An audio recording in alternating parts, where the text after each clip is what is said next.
Hello everyone, welcome to Vietnam tour blog part 2। আমি আগের video বলেছিলাম আমরা এয়ারপোর্ট থেকে সাপার উদ্দেশ্যে রওনা দিয়ে পথে পেয়েছিলাম এই সুন্দর এবং যথেষ্ট বড় একটা শপিং কমপ্লেক্স। সেই কমপ্লেক্সে আমরা অনেক অপশান পেয়েছিলাম ব্রেকফাস্ট করার। বেসিক্যালি আমরা নেমেছিলাম রেস্টরুম ইউজ করতে, বাট দেখলাম যখন রাস্তায় আরও অনেকটা পথ বাকি, তো কিছু ব্রেকফাস্টের জন্য আমরা কিছু তুলে নিলে ভালোই হয়।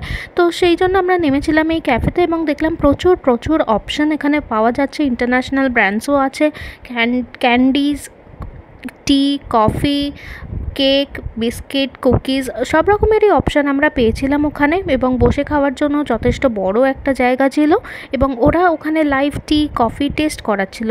মেনলি ওরা গ্রিন টি, মোকা কফি এটসেট্রা পাওয়া যাচ্ছিলো। আমরা নিয়েছিলাম এই সফট কেকটা।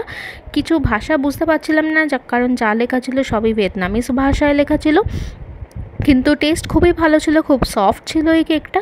যাই হোক, এই কেকটা খেয়ে ব্রেকফাস্ট করার পর আমরা আবার সাপার উদ্দেশ্যে রওনা করেছিলাম, কারণ আরও অনেকটা পথ বাকি ছিল। এবং আস্তে আস্তে আমরা বুঝতে পারছিলাম টেম্পারেচার ডিফারেন্সটা শুরু হচ্ছে, কারণ সাপা ভিয়েতনামের নর্দার্ন পার্ট।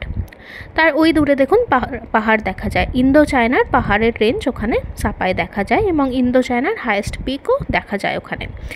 এবং সাপা পৌঁছতে আমাদের প্রায় দুপুর হয়ে গেছিলো। হোটেলে গিয়ে ফ্রেশ হয়ে নিয়ে তারপর আমরা আবার লাঞ্চ করতে অনেকটাই দেরি হয়ে গেছিলো। লাঞ্চ করতে আমরা গেছিলাম সাপার একটি মার্কেটের রেস্টুরেন্টে।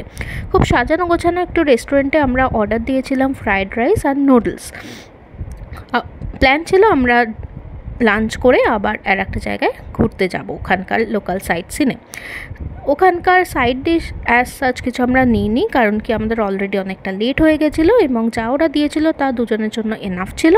এবং আমরা যে রাইস এখানে খেয়ে অভ্যস্ত, ওখানকার রাইস সম্পূর্ণ আলাদা। ওরা একটা স্টিকি রাইস ব্যবহার করে, কিন্তু টেস্ট যথেষ্ট ভালোই ছিল। আমরা এগ ফ্রায়েড রাইস আর এগ চাউমিন অর্ডার করেছিলাম।